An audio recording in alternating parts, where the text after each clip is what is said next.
नमस्ते बच्चों, हम अपने सब्सिडरी बुक्स को एक बार समराइज करेंगे जो अभी तक हमने किया है। हमने कहा था क्योंकि जर्नल का आकार बहुत बड़ा हो जाता है, इसलिए उसको समझना, उसको मेंटेन करना बहुत कठिन हो जाता है। तो हम जर्नल की सहायता के लिए हम जर्नल को 8 छोटे छोटे टुकड़ों में विभाजित कर लेते हैं। तो वो 8 टुकड़े कौन से थे? नंबर 1 कैश बुक, जो हमने किया था। कैश बुक 2 तरह की, सिंगल कॉलम कैश बुक और 2 column cash book, cash transactions के लिए। नंबर 2 परचेज बुक, अगर हमने गुड्स खरीदी हैं उधार पर तो उसके लिए purchase book. Number 3 sales book, अगर हमने गुड्स बेची हैं उधार पर तो उसके लिए हमारी sales book. Number 4 purchase return book. Purchase return book कब बनाई जाती है? अगर जो गुड्स हमने उधार पर खरीदी हैं वो हम वापस कर रहे हैं। नंबर 5 सेल्स रिटर्न, अगर हमने उधार पर गुड्स जो बेची थी वो हमारे पास वापस आ गई हैं किसी कारणवश। नंबर 6 और 7 bills receivables book and bills payable book.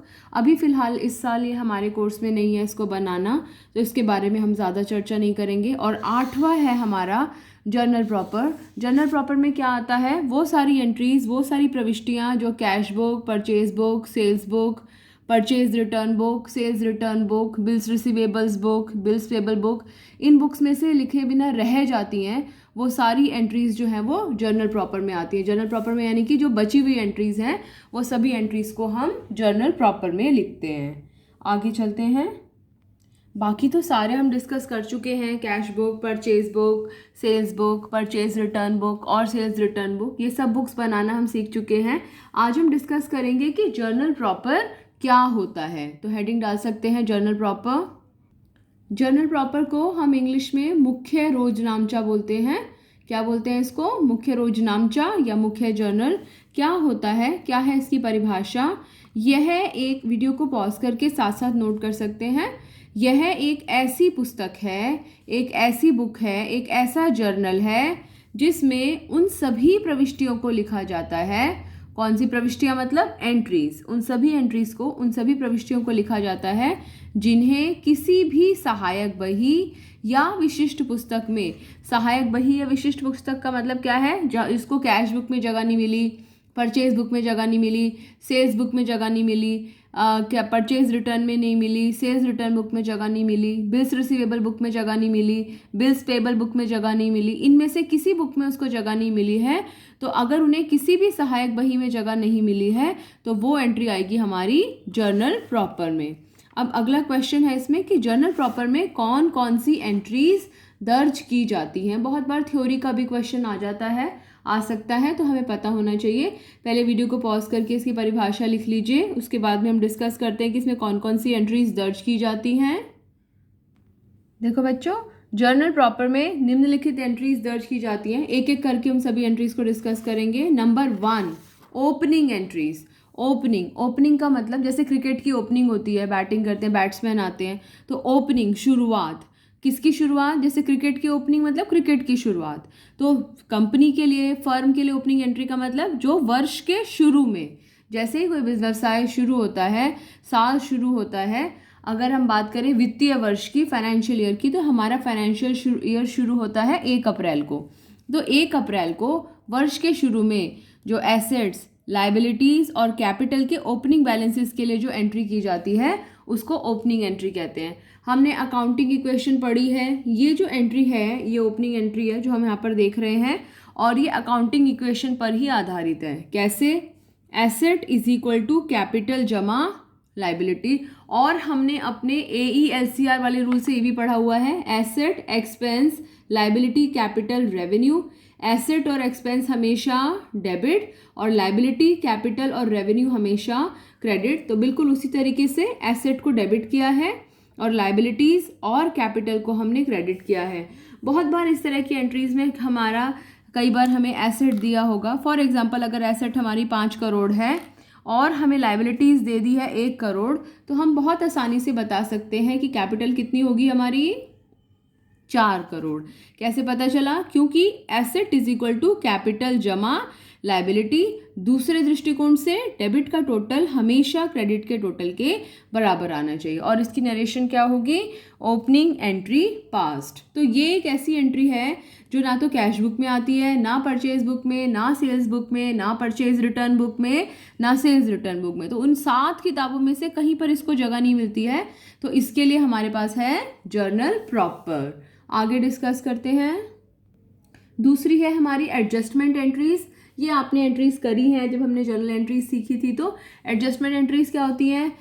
जो आउटस्टैंडिंग या प्रीपेड की ट्रीटमेंट के लिए जो हम एंट्रीज करते हैं उन्हें हम एडजस्टमेंट एंट्रीज बोलते हैं।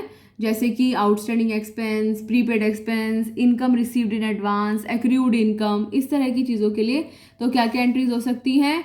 जैसे एक्सपेंसेस टू आउटस्टैंडिंग एक्सपेंस या income to income received in advance. Prepaid के लिए क्या हो सकता है? Prepaid expense account debit to expense account, या फिर accrued income to income account. Accrued income का मतलब क्या होता है? वो इनकम जो हमने कमा तो ली है लेकिन अभी तक हमें प्राप्त नहीं हुई है। जैसे कि अगर हमें सैलरी जो है वो 31 मार्च को मिलती है लेकिन हमने पूरा मार्च काम किया, लेकिन 31 मार्च तक वो हमारी सैलरी हमें मिली नहीं है। हमने पूरा काम किया, 31 मार्च तक मिली नहीं है, तो हमारा उस सैलरी पे हक तो बन चुका है, इसलिए वो हमारे लिए एसेट है। तो एक्रूड इनकम को debit to income account. Income received in advance credit में क्यों? क्योंकि ये एक हमारे लिए लायबिलिटी है। कोई इनकम हमने एडवांस में रिसीव कर ली है, एडवांस में हमने प्राप्त कर लिया है, तो तब तक उसे हमें संभाल कर रखना पड़ेगा जब तक कि वास्तव में उस पर हमारा अधिकार नहीं हो जाता। तो क्या क्या entries? Opening entries, adjustment entries, ये वो एंट्रीज हैं जिन्हें हम जर्नल प्रॉपर में देख सकते हैं। आगे चलते हैं, इसे नोट कर लीजिए पहले वीडियो को पॉज करके। थर्ड है हमारी रेक्टिफिकेशन एंट्रीज। ये पूरा चैप्टर है रेक्टिफिकेशन ऑफ एरर्स का जो हम करेंगे। रेक्टिफिकेशन एंट्रीज का मतलब कोई हमारी अशुद्धियाँ हो गई हैं, कोई हमारी गलतियाँ हो गई हैं, तो गलतियों को सुधार करने के लिए जो हम एंट्रीज करते हैं। तो ये फुल फ्लैश हमारा चैप्टर है जो हम डिस्कस करेंगे। तो अभी केवल हम इसको ऐसे ही लिख लेंगे, जब ये एंट्रीज आएंगी तब हम डिस्कस करेंगे। फोर्थ है ट्रांसफ़र एंट्रीज। देखिए हमने कैपिटल अकाउंट, अच्छा अभी आपने कैपिटल अकाउंट बनाना नहीं सीखा है। हम 12th में कैपिटल अकाउंट बनाना सीखते हैं और अभी आगे भी जब आप ट्रेडिंग अकाउंट बनाएं, अभी कुछ अकाउंट्स बनाएंगे आप, ये एक्चुअली ये हमारे आगे के सिलेबस का भाग है। तो अभी केवल आप इतना लिख सकते हैं कि कैपिटल अकाउंट में जितनी भी एंट्रीज आती हैं, कैपिटल का आना, इंटरेस्ट ऑन ड्राइंग्स या ट्रेडिंग अकाउंट या P&L अकाउंट से संबंधित एंट्रीज, ये पूरा हम चैप्टर में करेंगे तो हमें क्लियर होगा। तो कौन कौन सी एंट्रीज हो गई? ओपनिंग एंट्री हो गई, एडजस्टमेंट एंट्रीज हो गई, रेक्टिफिकेशन एंट्रीज हो गई और ट्रांसफ़र एंट्रीज हो गई। ये वो कुछ एंट्रीज हैं जो कि जर्नल प्रॉपर में नज़र आती हैं। क्यों नज़र आती हैं? क्योंकि इनको बाकी सब्सिडरी बुक्स में जगह नहीं मिली है। और इसके अलावा भी हम बाकी जो भी बची हुई बहुत सारी एंट्रीज़ हैं उनको यहाँ पर नोट कर सकते हैं, जिन्हें हम अदर एंट्रीज़ के नाम से जानते हैं। जैसे कि चेक का डिसऑनर होना, बिल का डिसऑनर होना, ये भी हमारा एक चैप्टर है जब हम डिस्कस करेंगे। अगर हम एसेट खरीदते हैं, अगर हम एसेट को कैश पे खरीदते हैं तो कौन सी बुक में आएगा? कैश बुक में। अगर हम एसेट को उधार पर खरीदते हैं, अगर हमने मशीन को उधार पर खरीदा तो कौन सी बुक में आएगा?